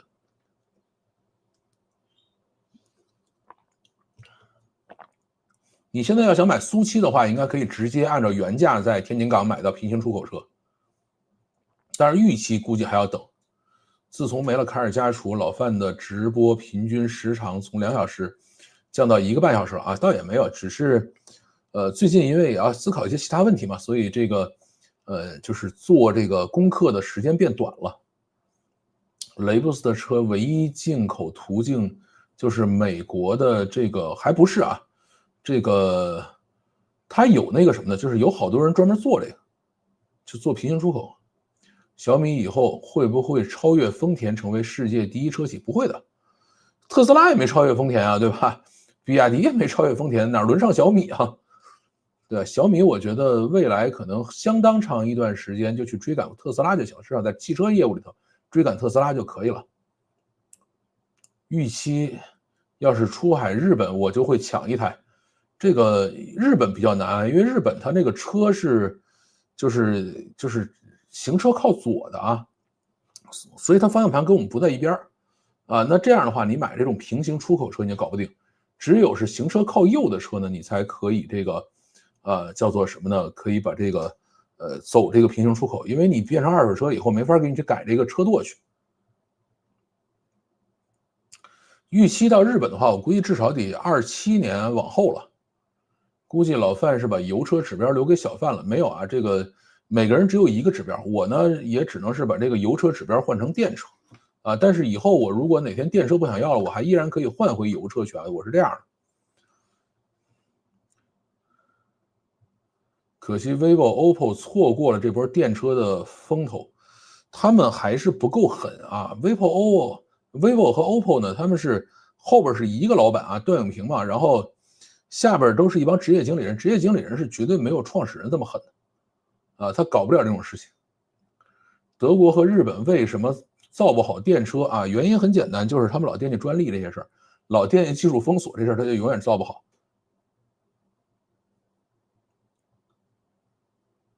5年后，小米就是全球第一车企了，这个我觉得不太可能。小米没准可能过了5年以后，比如再出了个，它基本上1年1款车嘛，比如到那个时候有个6、7款车了，对吧？然后可能就去造机器人啊，造火箭、造卫星去了啊，就不会说在这个车这上死磕的。德系、日系开始押错宝了啊，现在传大不好掉头，其实也不算传大不好掉头，他们有他们的问题吧。海马的工厂产能利用率只有1%多点，很多品牌没得卷啊，等着倒闭。现在车厂比车主多，是这样的。现在这个中国的产能过剩是一个非常可怕的一个现象。对，我准备明天来讲讲产能过剩的故事吧。德系、日系思想观念落后啊，这个倒真没有。其实啊，你说这个混动车啊、电车、氢能源车或者什么车，到底哪一个思想落后、技术落后嘛？都没有，对吧？只是什么呢？谁真的舍得一身剐把这车造出来，然后赔着钱嘁哩咔嚓往前走，对吧？所以为什么说要去佩服这个马斯克呢？他在路不通的时候他就生干了，干完了以后最后把这路走通了。而德系、日系呢，觉得哎，我原来的钱还挣着呢，对吧？我这个氢能源啊或者什么这些车呢，我就不着急造，对吧？我不能把原来那个车的销量给我干没了啊，那他就只能在这儿看着别人啊这个疯狂的往前跑。眼镜对我的用处就是出去玩拍视频，看见即所得啊。这个眼镜我其实一直有一个很大的困扰，就是我呢是使用这样的东西拍视频的啊，就是这个大疆的这个 Action 5啊，还有像那个Pocket 3啊，拿这个东西就挂在身上，它虽然要比眼镜大，但是呢这个东西拍的很清楚，4K 60帧，对吧？而且续航能够有个一个小时吧，或者1个多小时，对吧？它是这样的一个工作方式。而且呢，就是你挂在这个地方，为什么一定是这儿而不是这里呢？就是你人的头也好，眼睛也好，是经常晃来晃去的，啊，你这样拍出来的视频，你看着是晕的啊，会非常非常的晕，啊，你最后连剪你都没法剪，因为我前面剪过这种视频，剪的都吐，啊，这个怎么说呢？就是，拍视频最好的，就比如你出去玩拍视频最好的，其实是Insta360那种，就是环绕都拍下来以后重新取景，这个是最好方式。然后其次的话就是使用这种带稳定功能的、带云台功能的，比如说像Pocket 3，再差一些的呢，就是Action 5这样的啊，它也是带自动的这个纠偏、纠稳，然后带这样功能的这种高端运动相机，我是觉得这个才是真正有用的东西。因为像你戴个眼镜，这个我记得上次谁来着，就是那个黄老板，就是那个上海那个叫什么心动游戏吧，他呢就买了一个美塔的眼镜啊，买了一个美塔的眼镜，然后他买了一辆理想的那个 Mega 那个车，他说我觉得这车很好，我要戴着眼镜给大家拍一下。我说你戴个眼镜拍这个车，那看的人不得晕死，对吧？你这来回转头，那个整个的视频就动来动去的，我说这不晕死了。后来他拍了一次以后，发现确实很晕啊，就没法整。亚马逊上买了谷歌合作的 X-Real， 感觉还是和我的 LG 4K 32还是有差啊，角度还是没有这个 Retina 效果，好吧？老牌油车企业掉不了头了，这个哪家也舍不得断了油车的产能，全力充电车啊，这个事儿确实是比较难。我来了，我来了啊！今天讲到哪儿了？先点个赞啊！对，好，今天快讲完了。下一步看看哪一家企业能开发出跨洲航行的电动飞机了。电动飞机我觉得真的是没太大必要，因为电池实在太沉了，你带着这么大电池上天飞这个事儿不是特别划算。我觉得以后跨洲旅行还是靠特斯拉的这个，不是特斯拉，就是 SpaceX 的这个火箭是比较划算的啊。它可以把每吨公里的这个价格降得很低，而且你想，以后从美国起飞落到中国用40分钟，这事儿多爽。SpaceX 这种啊，雷老板这辈子估计也不会搞了。我 flag 立这儿了啊，这个其实你不用想这个事儿，为什么呢？因为我原来的老板啊，就是我在猎豹的老板叫徐明啊，他呢就是雷军投的，他那公司叫银河航天啊，现在是国内做低轨道通信卫星里边这个领军企业，对吧？前面习大大接见的时候，接见民营企业家，雷军坐第一排。他就坐在雷军后头啊，穿着一个灰色的西装，瘦瘦的小小的一个这个中年人吧，他就坐在雷军后头啊。这个你可以把这个 flag 接着在这立着。传统车企要彻底被干死了，反正会有这一天吧。虽然最近开 F150大皮卡开的还酸爽，哎，说这个比亚迪的那个鲨鱼皮卡在很多国家卖的巨好，但是比亚迪的鲨鱼皮卡在中国没有通过认证，所以它在中国不能生产和销售这个东西，这个都是它可以生产，它不能销售，它都是在中国生产完了以后，然后运到澳大利亚、运到东南亚去卖去啊，据说卖的很好，而且可以在当地跟那些日本大皮卡打得有来有回的。开小米，我担心你的安全啊，不用担心。对吧？小米的车是非常安全的，这个，而且你担心我的安全，你可以先给我买个这个会员啊，对吧？这个站着说话不腰疼，对吧？你连会员你都不舍得买，你咋担心啊？电车企业应该大力赞助各国环保组织，争取早日让各国禁了油车。对，大家是在努力干这个事儿，没有问题啊。请问华为哪些各种界会不会因为销量低而影响售后服务和功能迭代提升呢？一定会啊，因为它各种界是由各个车厂做的，不是华为自己做的，对吧？如果这个车厂发现说，哎，我一个月就能卖个2、3千辆，最后说我懒得做了，那你没有配件了，华为也变不出配件来给你修来啊，对吧？至于迭代的话，你软件迭代华为可以搞定，你硬件的一些迭代它搞不定的，你必须车厂搞啊。晃，这什么乱七八糟的？车这种东西，高单价的商品，其他厂牌敢把单一品牌做成超市全类的模式啊，不得不说还是很有勇气，很有强啊。对这个，你这个话写的就别扭。小米汽车可以出口吗？它是准备出口的，它的外观出口会不会被起诉？不会的呀，因为它比例很像，对吧？但是所有细节都不一样。这个在这个要相信小米啊，就是它已经做了这么多年，而且那么多都跟别人很像的产品都出口了，出口到欧洲，出口到美国，出口到日本去，对吧？它也没有被人告过呀，可能告，但是也从来没被告赢过，对吧？这个所以不用为它担心啊。买平行进口雷布斯的车会被这个穿黄税吗？这个大概会啊，这个应该是会的。越来越短了啊，以前3个故事，后来2个了故事，现在1个故事，是这样的。这个1个故事但长啊，原来3个故事的时候可能每个15分钟，2个故事的时候每个20分钟，或者是30分钟，现在1个故事讲40多分钟，对吧？就慢慢短一点呗。现在年轻人是不是都不想开车了？电油对他们说没什么意义。对，是这样的，我儿子就不喜欢开车。学会了开车以后，我说你开车出去转一圈去，不去，啊，没意思。美国不能开中国二手车，有20年的规定，所以美国孩子最近经常买日本的 K car 啊，日本 K car 其实挺好的，那个也就是国内面低类的990cc 的二手车，我还真没听说美国人买了一堆 K car 出去的事情啊。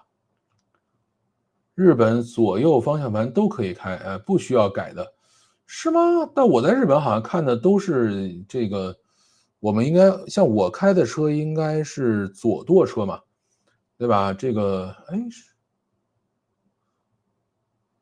好像是对左舵车，像你们应该开右舵车。段永平烧芯片，好像烧了20-30个亿就放弃了。是的，段永平就是买股票就好了。这个，还是看雷布斯接着玩下去吧。小米继续抄袭2次了，连续抄袭2次了。很好奇车主开车出去不丢脸吗？这个我觉得你对抄袭的认知有问题，对吧？如果说长成这样就叫抄袭，对吧？这个苹果原来在中国尝试过申请一个专利，就是一个平板手机啊，这个手机上没有其他按键，只有一个按键，然后呢是由一个整个屏幕在上面去覆盖。他想去申请这样的这个外观专利，最后中国专利局没批他，啊，他说如果你把这样的专利申请下来的话，那别人就别造了呗，这所有这种大直板手机，然后上面只有全屏幕的这个手机就都侵权了，这事就没法整。所以呢，对于抄袭这件事情是有非常明确的这种界定的，对吧？如果法拉利或者是保时捷能告赢的话，他早就去告去了。对吧？而且我告诉你，像这样的车出来以后，对于法拉利这种500万的车来说，它的销量会上升的，因为它压根都不跟你竞争。而且这个上来以后，原来可能很多人压根都不知道有法拉利500万的这款车，现在就知道了，可能有些人就去买去了，对吧？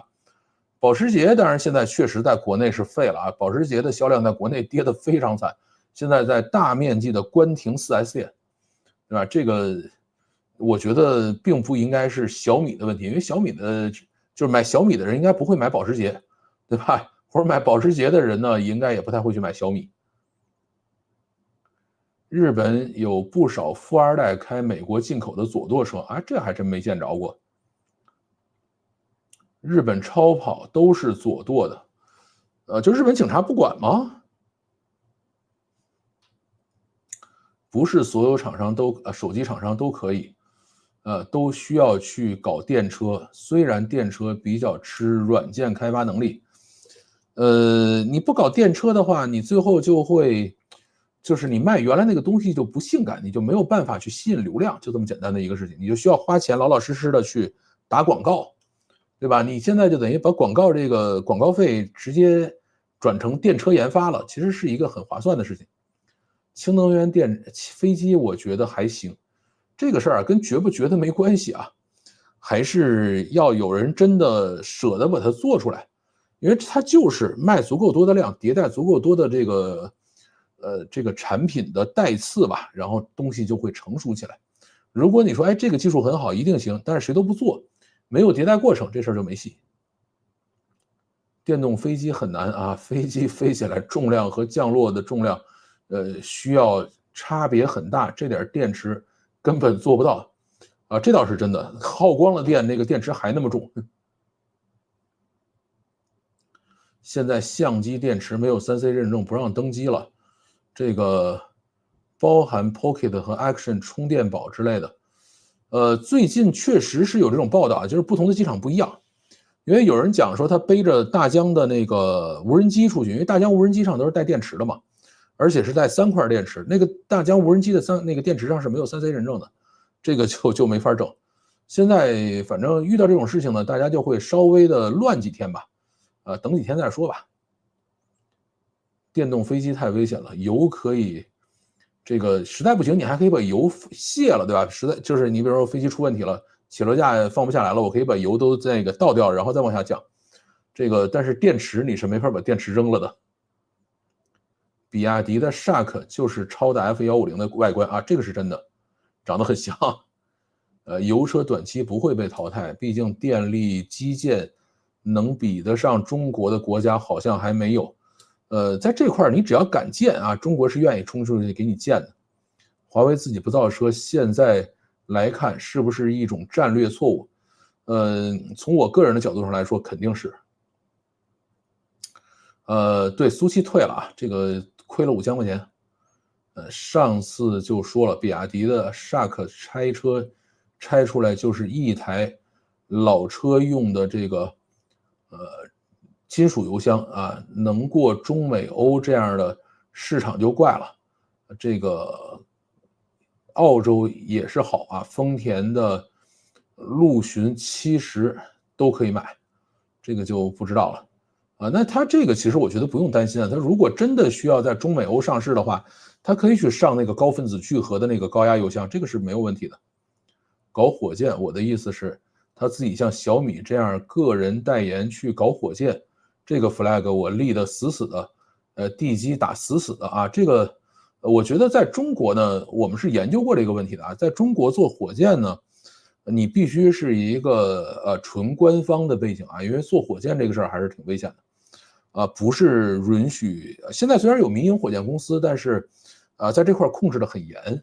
小米是不是有投资的火箭公司呢？我不太确定啊，因为我最近几年没有关注他们投的案子，有可能也有啊。所以呢，这个事儿呢，你不用把地基打得死死的啊，因为怎么说呢，我都不会把地基打得死死的，万一这个塌房了呢，对吧？丢不起这人啊，没有人说啊，这个我把地基打死死的，万一塌房了你就不来了吗？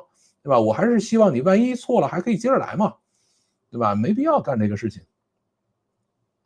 为什么小米能造车而苹果不行？因为乔布斯死了，提姆·库克上来了。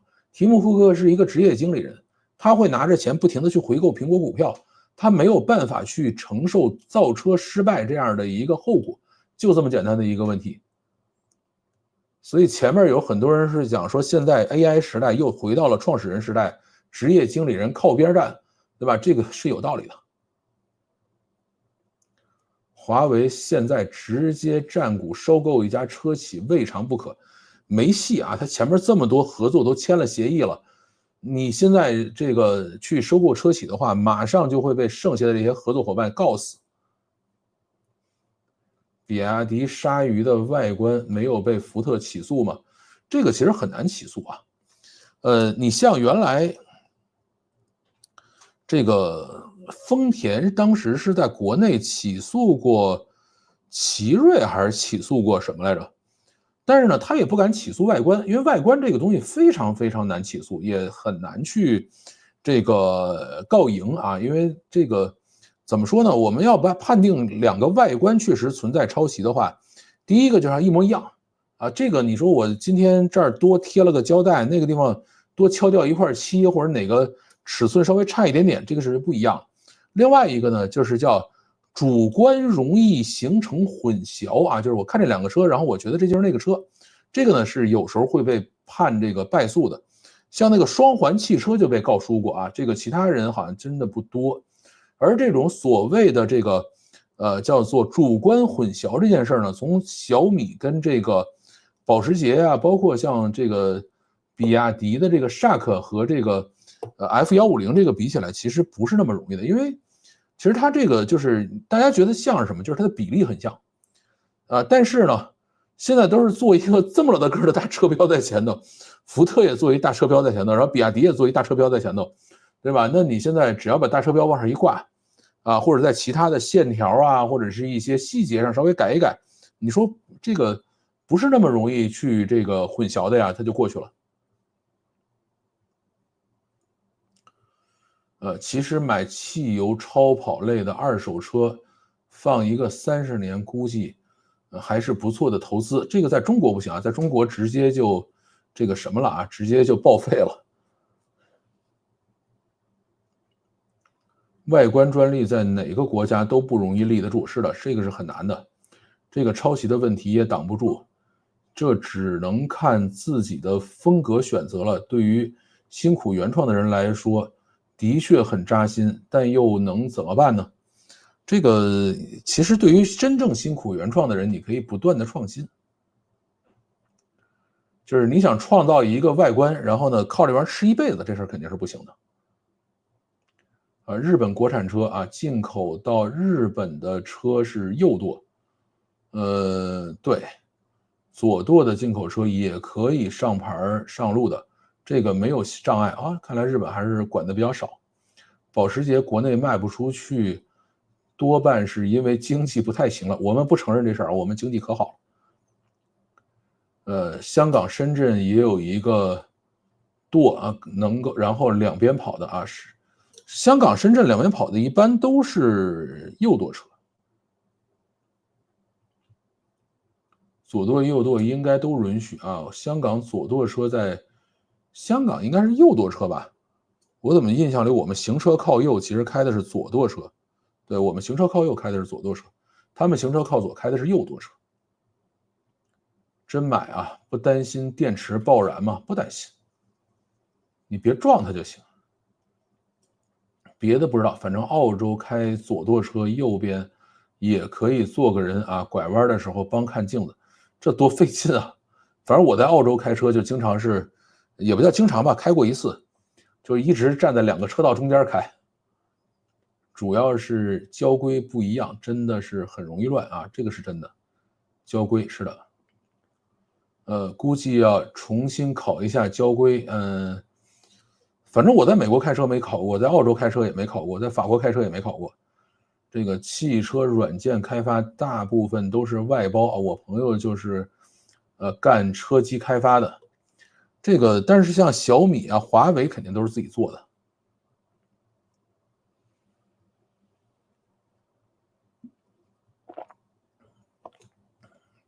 我记得日本二手车 K car 还是很火的，尤其是那种微型小卡车，在美国农场很受欢迎，还是4驱的。华盛顿邮报还专门报道过这个现象，油管上有很多美国的 K car 爱好者拍的各种4驱小微卡改装后的越野视频。好吧，这个在国内大家传的都是什么呢？都是美国农村都是买中国的这个电动3轮车，然后上头喊着这个倒车请注意，然后大家开着可开心了。看来这个又被这个粉红误导了啊！苹果的输入法就是决定了这个公司是要完了啊！输入法我从来没用过苹果的。为什么雷军以前搞软件创业成就一般，搞硬件创业一下子就变得厉害了呢？这个我讲了这么久，你没听明白吗？雷军做软件的时候，他是金山的，他是职业经理人，金山的创始人叫裘伯君，对吧？然后雷军出来说我不跟你干了，我出来去做这个小米了，他变成创始人了，他可以说了算了，他就变牛了，就这么简单的一个事情。众泰卡宴啊，比亚迪雅阁那种才叫抄袭啊！这个，这就众泰卡宴我还没见过，比亚迪雅阁我好像也没见过这车。K car 在日本火了好几十年了啊，特别适合他们本国国情。对，我觉得 K car 挺漂亮的，我也挺喜欢。相机电池也不让上飞机，太扯了，摄影师都别出门了。是的，现在肯定还是要去，跟他们去慢慢调整吧。电动飞机可以扔电池啊，民用轰炸机那绝对的轰炸机啊，而且你还有一点问题，你把电池扔了，那剩下就没电了呀，你咋弄啊？你不能都扔了，你还得留几块啊。可以自己做卫星，是不是可以？这个国家以后似乎是开放了，卫星这个东西跟开放没有任何关系啊，因为卫星上天了以后的话，你还是要连地面站，对吧？这个低轨道通信卫星这件事呢，一共是3波人啊。第一波人呢叫做火箭啊，第二波人是做卫星，第3波人呢是在地面上做这个接入服务。接入服务在中国你是要有牌照的，它不像美国似的 SpaceX 或者 Starlink 说我现在需要一张牌照，我去申请就搞定了。在中国这个在地面可以帮大家进行手机接入的这个，一共就这几张牌照，中国移动、中国联通、中国电信没了，对吧？还有一个铁通啊，一共4张牌照就没了，对吧？所以到最后你把卫星打上去以后，你也只能是拿这个锅，对吧？在地面把它接到信号以后，接到这4个有牌照的这个服务商手里头，啊，这个事儿呢，对于雷军来说确实没法干啊。但雷军最多可以做虚拟运营商，啊，他是不可能成为实体运营商，就是我四处建基站，这是他搞不定。苹果已经没有创新力了啊！苹果其实是有创新力的，只是它的这个架构呢不允许他们冒这么大的风险，对吧？你像乔布斯活着的时候，从来不去回购股票，拿着钱他去做新东西，对吧？乔布斯死了以后，提姆库克拿着钱就去回购股票，但是乔布斯活着的时候，苹果并不怎么值钱，对吧？等提姆库克上来以后，这个3万亿美金的公司就诞生了。所以这事儿呢，你对于买股票的人来说，肯定是喜欢提姆库克的。但是你对于这个真正想看到新东西的人来说，乔布斯才是神啊！它是这样的一个过程。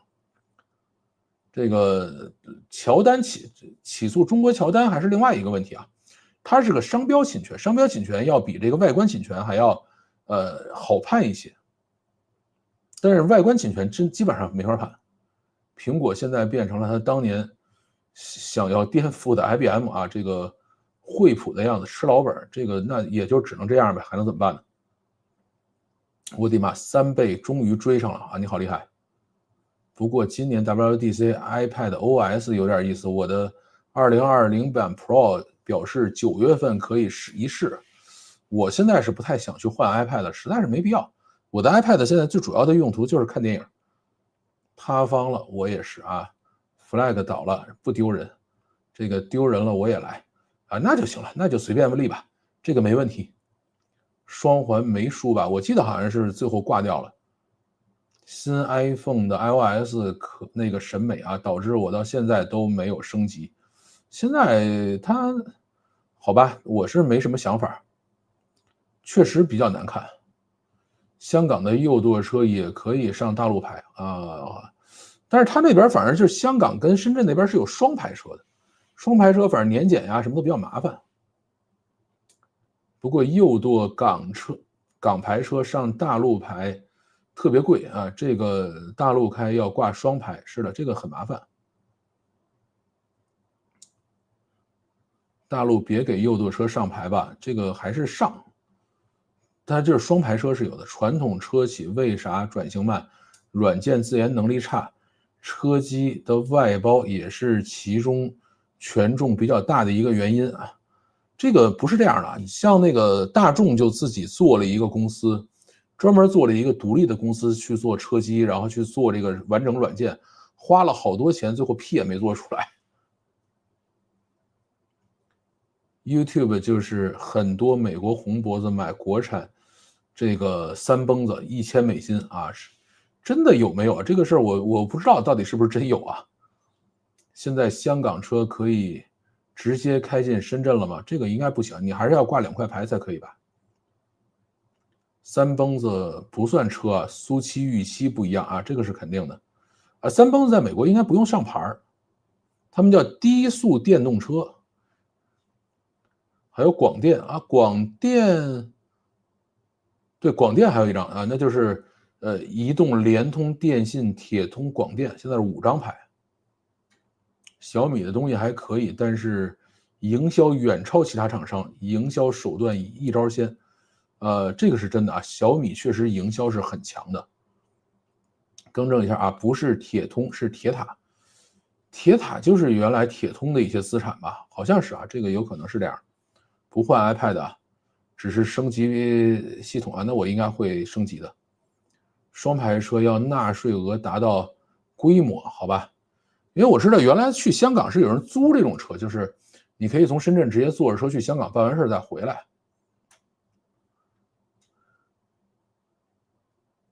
这个是铁通啊，我小时候第一次听这个名字还问过，别人为啥是铁通？没有，铁通后来好像是剥离了一些业务出去，然后现在大概就光剩铁塔了，好像是这样的啊，具体我记不太清了。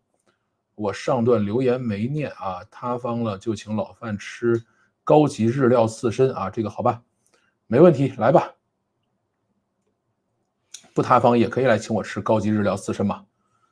铁通现在就是移动啊，铁通好像是有一部分卖给移动了。铁塔是3大运营商共同投资的，哎，反正这个现在已经就是它变成基础设施以后，大家就没有那么关心它了。铁塔是这个合资的第4家电信运营商，好吧？我记得以前牛人都是开着澳港通的黑牌，现在好像不是黑牌，现在都是双牌。原来还有网通，网通后来是被那个联通收了，就是跟联通合并了。好，我们差不多把这个评论都读完了啊。那么最后呢，再跟大家更新一下周末的安排啊。第一个是明天会跑去吃饭啊，明天会去见鸡蛋灌饼。这个第二个呢是就是我大概12点到啊，这个叫做什么小吊梨汤啊。然后第二个呢是本周的会员节目应该会更新这个给大厂员工出来创业的一些这个负能量指导。然后呢，这个明天可能会明天上午应该会休息啊，明天会录一期节目是中国的产能过剩，对吧？因为这个就我其实稿写了，但实在是这个今天有点讲不动了。就是中国真的能够一个月生产50万架 FPV 无人机吗？这是俄罗斯报的啊，所以我准备把这个故事跟大家再稍微的掰扯掰扯啊，然后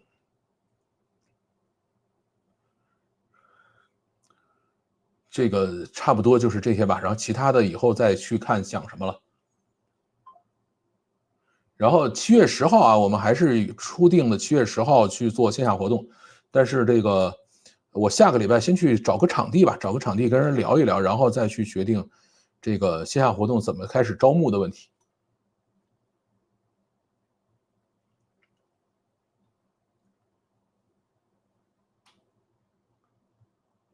对，是的，没车牌，他们红脖子用在农场搬运的，我见过很多这种视频。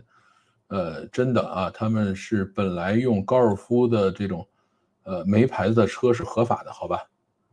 第4家电信运营商是广电啊，铁塔是基建啊，铁塔应该不为普通人服务，这是的啊。彭博是倒闭了吗？不知道，没听说过啊。辛苦了，明天见啊，明天见。对，这个线下活动嘛，跟我没关系喽。你可以在美国组织啊，你组织了一批人，我就去啊。要上电视了，对了啊，我会带一些设备去。这几年我也劝退了几个创业勇者。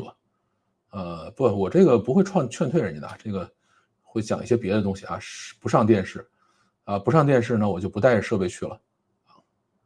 50万啊，有人下单100万，也不是问题，这什么意思？没看懂。我冬天争取回来啊，没问题，来。好，那么我们今天就到这里，感谢大家收听，再见。